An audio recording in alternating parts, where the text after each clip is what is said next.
I love it. Okay. What's going on, you guys? Welcome back to the channel. My name is Bria K. As you all can see, we have another food review today, but this isn't just any old food review, okay? Today, we're getting a taste of authentic African cuisine here at the House of Jollof. I stumbled upon this hidden gem in my quest to find some new vegan cuisine within my area. Surprisingly, the House of Jollof opened in the middle of the pandemic in June of 2020, and their food and culture has been more than enough to sustain them.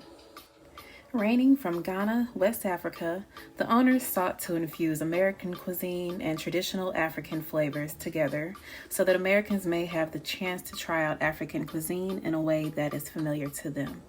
While I was waiting for my food, I had the opportunity to talk with the store owner, Prince, and I allowed him to tell me the history of the House of Jollof.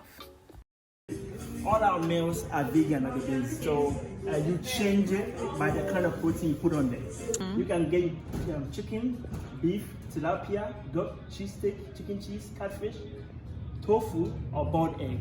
Okay. So like I said, at the base it's vegan, Nice. but you change it based on the type of protein you put on there. Okay. So it doesn't matter what you are into or family member is into. Once you are here, Everybody can eat. everybody can. I love it. Okay. So this one here is jollof rice. Okay. The jollof rice is actually based on the recipe from West Africa. So almost all the West African countries have a version of jollof rice that they cook. Right. Now we call something the jollof war, where all these countries, led by Ghana and Nigeria, claim that their recipe is better than the other. Oh, goodness. So there's a whole huge argument Yeah. everywhere about whose jollof is better. Oh, goodness. Now, as I was putting this place together, my thing was I didn't want this place to be the center of a war zone where everyone comes and wonders where is this jollof from? Yeah. What it to be about? Are you a food enthusiast? Yeah. Do you love food? Yeah. Are you a foodie? Yeah. Come, let's eat because this is good food. Yeah. So I tried to solve that with this mural over here. This.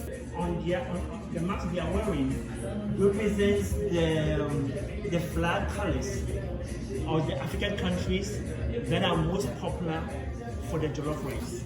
The first one, the white and green, is Nigeria. Okay. Next to it is Ghana. Okay. Red, yellow, green, black star. Next to it right there is Sierra Leone. And then you have Cote d'Ivoire. Okay. Now you see the elephant in the middle? The elephant is Senegal. Now why I put the elephant there is that it's actually where jollof originated from. Okay. The tribe that actually made jollof rice popular is actually from Senegal. So which means the rest of us that are actually all huge about jollof and fighting about it actually stole the idea. Wow.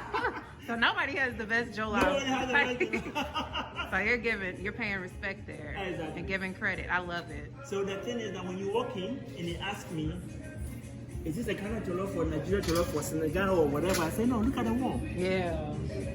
We are all here to enjoy the meal. We are all together under a tree at dawn in the morning, having a good old time, going to eat jollof. Wache is rice and beans, black eyed peas, right? And then you have the fried rice. It's just like a normal fried rice, but it's better because this one here is based on tomatoes instead of soy sauce and energy and sodium and whatnot and whatnot. And I was very confident that anyone that tries the African rice will go for it because Chinese food, rice and Thai is all over. Everybody loves it. Yeah. But they are not that heavy.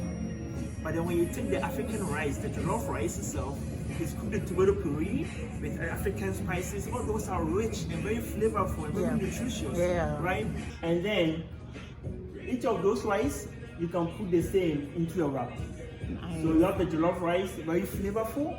You put it into your wrap. So presenting it in a wrap form was our way of having Americans wholeheartedly try it out. But we know that when you try it out, you're gonna come back. So that is how the wrap came into being. It's trying to present the African food in a more familiar format that Americans are used to.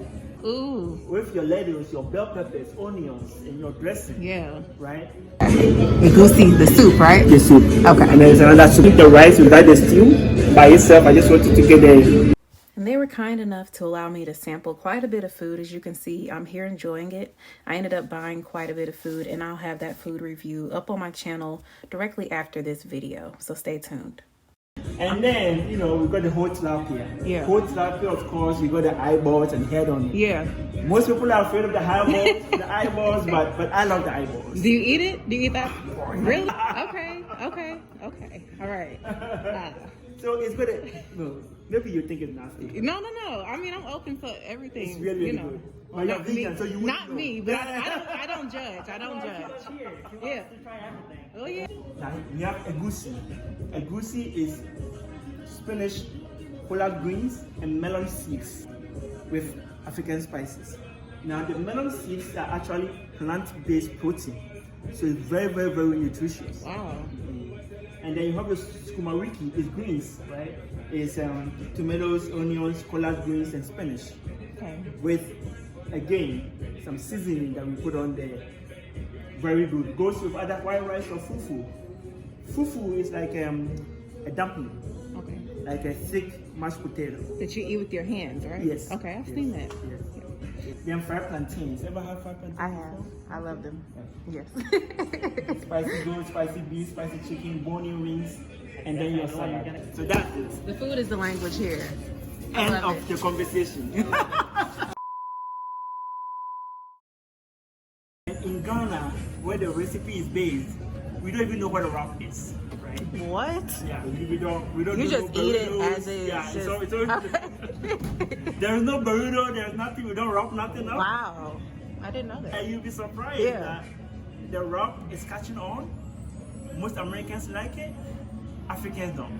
Really? So my fellow Africans will come here, and I have to force them to try the wrap. And once they try the wrap, now they love it. But the first thing is, you put jollof in the wrap. Yeah. Right? It's such a foreign concept. Like, why? It's Why would you do that? Yeah. You spoiled the whole culture, traditional thing. This is tradition. This is not Thank you again, Prince. Prince. What was your name, man? Mikhail. Thank you. And CJ, thank you all so much. I'll definitely be back to explore more. And thank you for sharing the history of, how this place came to be. I love it. Mic drop moment. I love it. Yeah. That is fantastic. All right, so this is the Egusi Soup. It has melon seed, spinach. It's seasoned with authentic African spices and tomato, I believe. With the Egusi Soup, you eat it with fufu, which is basically a ball made from plantain, some kind of dough made from plantains. So you basically scoop the dough and dip it into the soup. Here we have jollof rice and stew, as well as the greens mix. And lastly, we have some plantains. Thank you all so much for tuning in. As I stated, I am giving a full, honest first impression review directly after this video, so go ahead and look in the description box for that. Thank you all so much. Prince. Yeah. Thank you. CJ, nice to meet you all. Hi guys.